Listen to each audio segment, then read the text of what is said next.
Welcome back. It is your feel-good breakfast show. It's a Friday morning, and it's certainly feeling so good to be with you at the start of a brand new day. And we are delighted to have the guests that we have on the show today to be talking about the things that we are. Now, when it comes to your loved ones, of course, there's no bigger battle than the fight for your family. And based on the original idea by Jamie Primack Sullivan, this newly released blockbuster called Beast explores the journey of a recently widowed husband who returns to South Africa, where he met his wife, on a long-planned trip with his daughters. But what begins as a journey of healing really very quickly jolts into a fearsome fight for survival when a rogue lion, a survivor of poachers who now sees all humans as enemies, begins stalking them. We've been terrified all morning and we love it. Today we are joined in studio by a decorated South African actor, Sharlto Copley, fresh off the red carpet as he delves deeper into the belly of the beast. So let's give him an espresso, a feel-good welcome. Ladies and gentlemen, you legend! Wow. Celebrate, you're late. We love you, Guy. Oh, thanks for having me on, man. Thanks, guys. And especially after last night, you must be so tired because you were running around and making sure that you meet everyone. So I can only imagine what a busy time it's been for you, but an exciting time as well. It always is. That's that part of the job afterwards, you know, I was in New York before, in LA before that, so it's kind of like, I don't know what time zone I'm in, and I'm seeing the dude in the lion suit. He's giving me PTSD. Don't be intimidated, man. So like, wait, what? Flashbacks, flashbacks. Yeah. What's the reaction been like, buddy? The South Africans clearly loving it. No, it's... Yeah, I mean, we were talking about that earlier, where it's the first time I've done a thriller, actually. And so sitting in a movie and watching people physically move to the edge of their seats and actually bite nails or sit up like this or scream at the screen, you know, throw popcorn. Stay in the car, stay in the car! You know? It's like, he's not going to stay in the car, you wouldn't have a movie. I'm actually trying to work that out. Maybe you can explain it to me. Like, why in scary movies... You know the term, I was on the edge of my seat. Yes. I've used it my whole life, but I've never actually observed it. So like last night, I actually saw people sitting on the edge. Why do you go closer to the danger? Yeah. Shouldn't you be doing like this? Like, you know what I mean? It's like, but instead it's like, no, there's a lion there. Is that a lion? Is that a shark? Is that a shark? Let me go even closer to the shark. Why would you do that?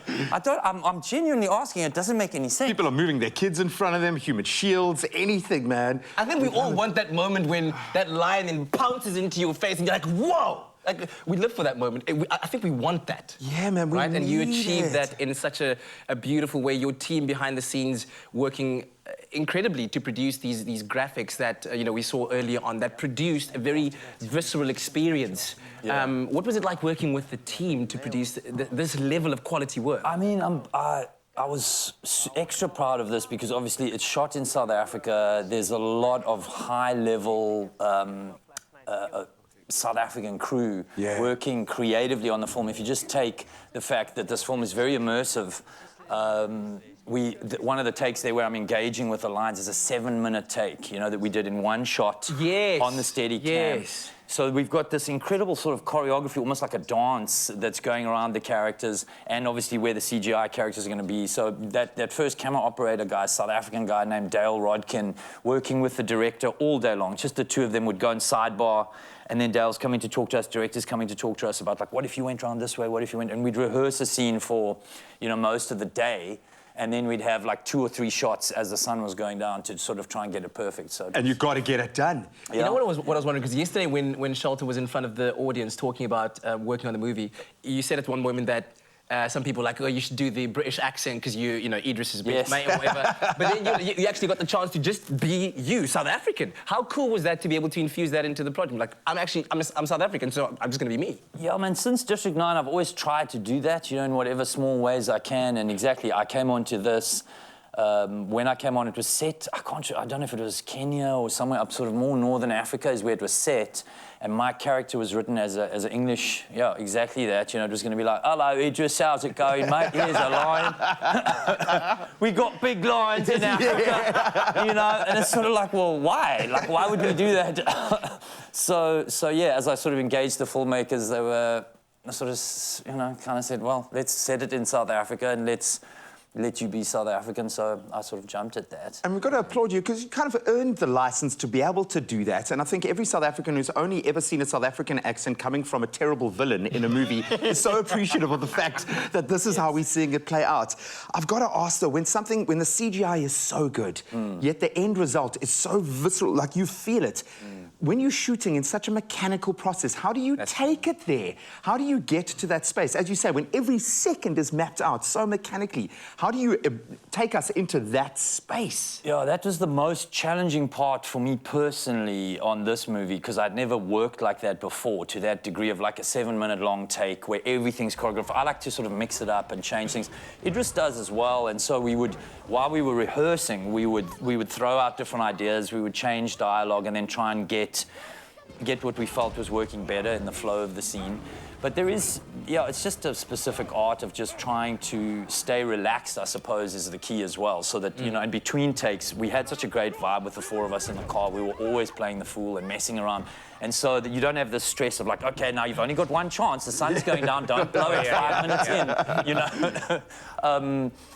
But that was quite challenging for me, to be honest, in the beginning I'm used to just, you know, being able to change lines, and people bring me in for that, sort of to add a bit of like magic and in the on the off the cuff kind of dialogue and stuff like that. So I couldn't do as much of that as I normally would once we started rolling, but we did it during the rehearsal process. Yeah. I love that. That's how you build chemistry. You just lock 4 people in a car. Then you put a massive lion. Yes.